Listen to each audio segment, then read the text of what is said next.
Kaziwai zvakare, hama vadiwa, hama dzangu, tava panyaya yedu yesuicide part 4. Kutora upenyu hwako kana kuzvibvisa panyika ndodingidira. Asi pachirongwa chapera takataura pamusoro the realm of the dead. Tikati nharaunda yevakafa inoshandiswa nei nen'anga dzatinogara nadzo mazuva ano.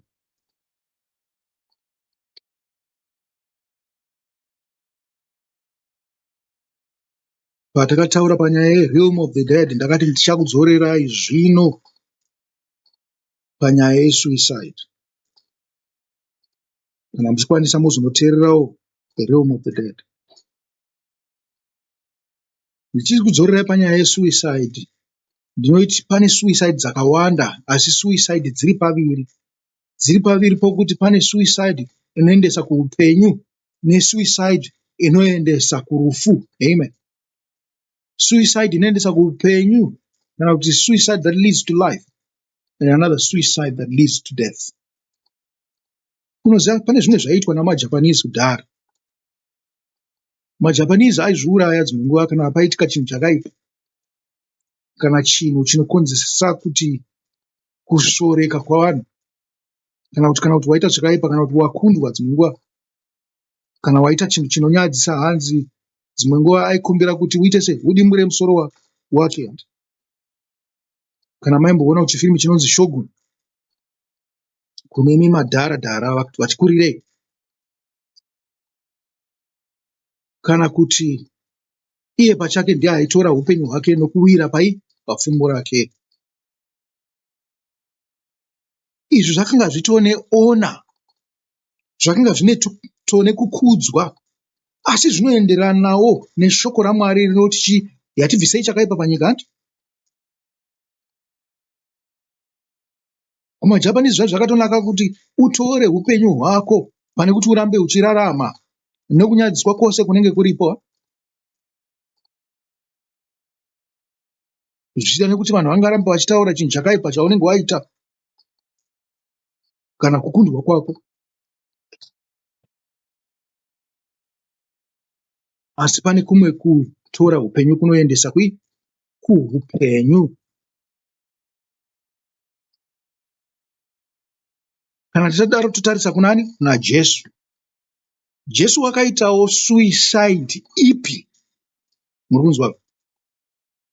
Jesu wakaita suicide ipi? Nekuti pakufa kwake pane suicide, asi panotangira suicide yacho ndo panonetsa. Isi tinozongoti wakatifira. Wakatifira zvamboita sei? Atangira papi pacho paatangira kutifira? Pakaitwa decision iyo yokudenga yokuti Jesu wakufanirwa kudzika pasi kuti afire vanhu. Ndo paakaita suicide yacho. Ndo paakatanga kutifira ipapo. Anga asingafanirwi kudzika pasi pano. Iye haana changa atadza. Asi wakaitira isu takanga tatadza. Wakasarudza kuponesa isu isiri mhosva yake. Muri kubanzwa? Suicide inoendesa kuupenyu.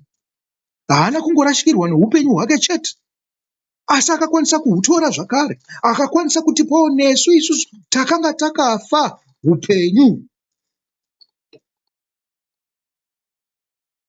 Nyangwe baba vake vakamuudza kuti uchapindana nemadambudziko ese aya, uyezve ugotengeswa kune vanhu vekwako, ugotengeswa nevanhu vekwako, vachikuisa mumaoko evasina kudzingiswa, vasingazive Mwari, avo vachakutambudza, kukuzvidza, kukurovera padanda nokukubaya kusvikira wafa. Jesu akati chii? Iye akati, Mwari wangu, nokuda kwemutadzi uyo neuyo nevovo ndinosarudza nzira yamaisa pamberi pangu. Kuda kwenyu ngakuite sei? Ngakuitike. Dai akanga ari mwana asingateerera aikwanisa kuzviramba kuti ini ndinotofira avo, ngavafe nokuda kwezvivi zvavo, ndivo vari kutadza. Saka tinoti amen ipapo, nokuti ngoni dzaishe wedu Jesu Kristu nerudo rwaBaba nokuwadzana kwomweya mutsvene ngazvive nesu nokusingapere. Amen. Amen. Zvino suicide inoendesa kurufu ndeipi? Ndiro nzira yamunotora kana muchitadza negoni, kana kuita kutadza kwenyu kwamunoita muchida, muri kutora upenyu hwenyu nenzira yakaipa inoendesa kurufu, asi munenge musingazive kuti ndizvo zvamuri kuita. Ndi dzimwe nguva munenge muchitoti muri kurarama imi muchiri kuita suicide. Suicide inoendesa kugehena. Tichagoti kudiniko neavo vanozvisungirira, kana vanomwa muchetura, kana vanozvicheka nokubuda ropa, kana vanozviwisira mumota, kana vanozvisungira panzira yechitima, vamwe vanozvikanda mumakungwa, vamwe vanojamba kubva pamusoro pemabuildings, kana pagomo, kana panhurikidzwa yezvivakwa. Hazvisi kwatiri kuti tivatonge. Vatori more honorable than isusu tiri kufunga kuti tiri kufa zvakanaka. Hatingavatonge nokuti vakanga vakatotongerwa rufu kare naMwari. Vakanga vakatotongerwa rufu nekuti pane makore avasingasvitse. Munhu akatotongerwa rufu, zvikanzi kana wazvarwa chasara kuita sei? Kufa. Nekuti dai tisina kutongerwa rufu tingadai tichirarama nokusingaperi. Aya atongori maagreements andiri kupawo zvangu, asi hazvisi kwatiri kuti titonge vanhu vakadaro.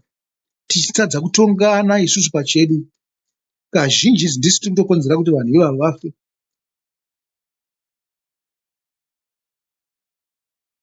Hapana kusiri kufa, zviri kuna Mwari kuti atitonge isu. Hapana pandiri kumboti inini vanhu itai suicide. Hapana pandiri kumbodaro. Hazvinei kuti isuicide ipi, spiritual suicide kana kuzvibvisa panyika, handisi kumbodaro. Ndati asi musatongane. Urikuzwa? Nenzira yamunotitsana kana vamwe vanhu vafa nenzira iyoyo, musaitezvo. Imi muchitadza kubvisa n'anga panyika. Nokuti vakazhinji patinovapa mhosva vanotora upenyu, patone mumwe kana navamwe vanenge vakonzeresa.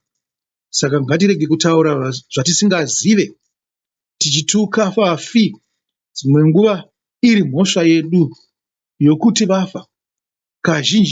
Kazhinji ndisu isu tinosara tiri vapenyu, nokuti kune masuicide akawanda. Political suicide, spiritual suicide. Kune euthanasia inokwanisa kunge iri voluntary kana kuti involuntary. Zvitonzi namurau zvapasiswa, muchitoviga munhu zvakanaka. Kune passive euthanasia or assisted suicide. Dzimwe suicide mungati dzinokonzerwa namabad decision, asi dzimwe dzinokonzerwawo namaright decisions.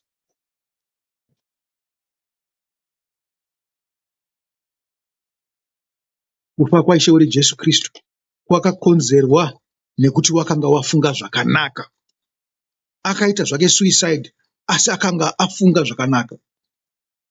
Kufa kwavasande ngatiregere kungusvora, nekuti naivowo vakaita suicide vachifira ani? Vaifira Ishe wedu Jesu. Pavaifirawo Ishe wedu Jesu, vaifirawo nesu isu, nyange zvedu takanga tisati tazvarwa. Saka musati masuicide ose akaipa nekuti haasi kuitirwa imimi. Munongoda zvinhu zvinongoitirwa imimi chete, ndizvo zvinokufadza. Tinofara tinzwa kuti Jesu waiita kuda kwaMwari. Jesu anoti pana Johani 10 verse 16 to 18, ndina makwai mazhinji andinorasira upenyu hwangu. Amen. Uri kuzvinzwa? Zvikanzi andinorasira upenyu hwangu, zvinoita kuti baba vandide. Baba vari kumuda. Muri kubanzwa? Ndechekuti ndinorasira makwai angu upenyu hwangu, uye ndichahutorazve. Hakuna munhu angahutora kwandiri, asi ndinohupa pachangu. Ndine simba rokuhurasa, uye ndine simba rekuhutorazve. Uye murayiro ndakahupuwa, uye murayiro uyu ndakahupuwa nababa vangu. Amen. Asi vaJudha vakati chii? Sezvamunongoita imimi pamunoona vanhu vanoita suicide. Akabatwa nedhimoni uyu anopenga. Makaenda mubhaibheri renyu, muvhangeri raJohani, pamavhesi andiri kutaura, muchaona zvakanyorwa izvozvi zvisina kumbosiyana nezvamuri kuita mazuva ano. Hama dzangu, ngatiregedzei kutonga vanhu vanenge vatora upenyu hwavo, asi ngatizvinamatirewo nokuzviongororawo isu. Timunamatire chi? Ivo nemhuri dzavasiya, nyange tisina zvatinokwanisa zvedu kuita pamusoro pavo. Ndosaka ndakataurawo pamusoro pehuroyi, nokuti pane huroyi hwamuri kuita huri kukonzera vanhu ava kuti vatore upenyu hwavo, seuroyi hwatakaita kuti Ishe wedu Jesu Kristu atore upenyu hwake. Chakakonzera kuti Ishe wedu Jesu Kristu afe ndianiko? Hatisisu here? Akafira isu. Naivo vanhu vari kufa, vari kufa nokuda kwehuroyi hwedu. Vari kufira ani? Isusu, kwete ivo. Mukada kuzvifunga, pane vanhu vakaenda kuhondo, vamwe vachisara kuti nyika isununguke. Vamwe vakasara vakagara zvavo vachidzidza, vakatozvisvika pakutonga nyika dzinedzi nokugara zviri nandi chaizvo, vachipuhwa mabasa apamusoro. Asi varwi vari kutambura, vari kukwangwaya, vakasara vaya vasina kufa. Vamwe vakafa, havana chavakapuhwa. Muri kuzvizwa? Asi vaifire chi? Isusu.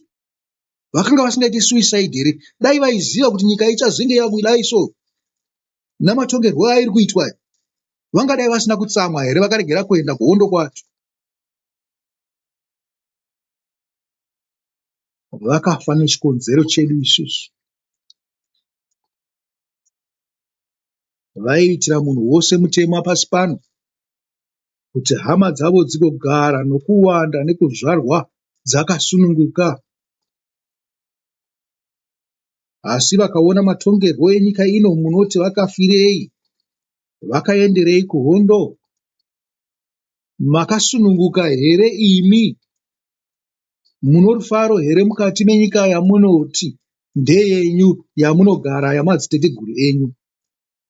Rugare norufaro hazvisi zvavashoma here nehama dzavo chete? Imi zvamuri maKristu, kana muchifara, madii kupa mikana kune vasina mikana. Uri kuzvinzwa? Madii kumbofirawo vamwe zvishomani. Muchiri vapenyu kudai, chimbofiraiwo vamwe.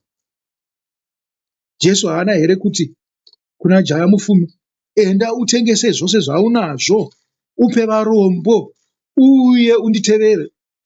Mateo 19:21. Asi imi muri kutotsvaga kuwedzera pfuma pane imwe pfuma, muchiti muri maKristu.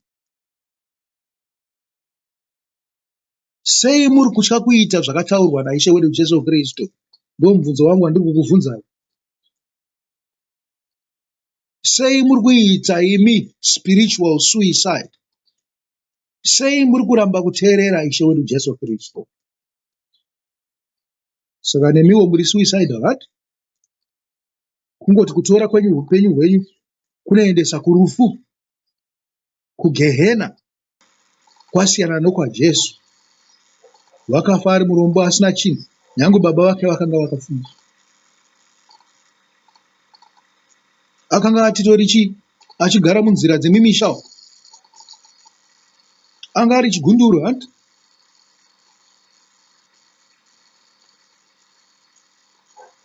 Jesu anotiwozve pana Mateo 16, Mateo 16 wegumi nenhanhatu, vhesi 23 yegumi ya23 kusvikira pa29 28.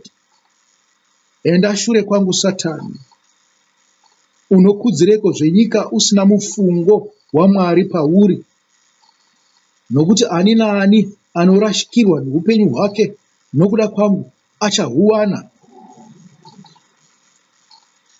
asi wakada kuchengetedza upenyu hwako ucharashikirwa nani nahwo. Zvinokubatsirei kuwana nyika yose uchirashikirwa neupenyu hwako? Uchahudzikinura nei? Murikuzvinzwa? Imi muri kuti you are being justified. Tadzokera panyaya yejustification. You were justified in Christ. Iye ari kuti uchahudzikinura nei upenyu hwako? Uri kunze kwenyasha kai? Nekuti hausi kuteerera zvinotaura Ishe wedu Jesu Kristu. Muri kupanzwa? Munoti n'anga nekuromba kuti mupfumi, asi mozoclaima futi kuti muri pasi penyasha. Munotoshayisa vamwe mukana vanenge vachida kupfuma, asi mozoclaima futi kuti muri pasi penyasha. Muri kuzvinzwa here?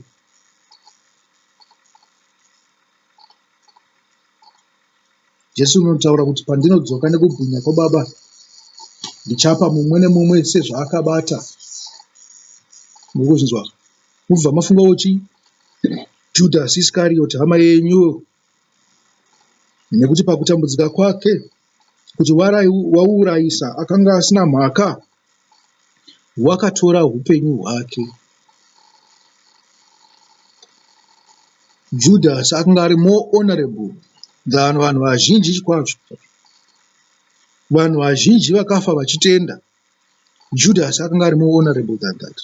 Iye akanga azadzisa shoko raMwari nokuti zvaifanirwa kuzadziswa. Muri kuzvinzwa? He is more honorable. Nyange akanzi anofira kugehena, he was more honorable. Akaita zvemumagwaro aMwari nekuti akanga akasarudzirwa izvozvo. Zvino izvi imi makaitirwa zvose izvi navakanga vakasarudzwa kuti vazviite. Hapana pamuri kufirawo vako. Naiwawo ndinoti chisarai, tobatana papati yokupedzisira yokutora upenyu hwako, kuzviuraya, suicide. Mwari ngave nemi. Amen. Amen.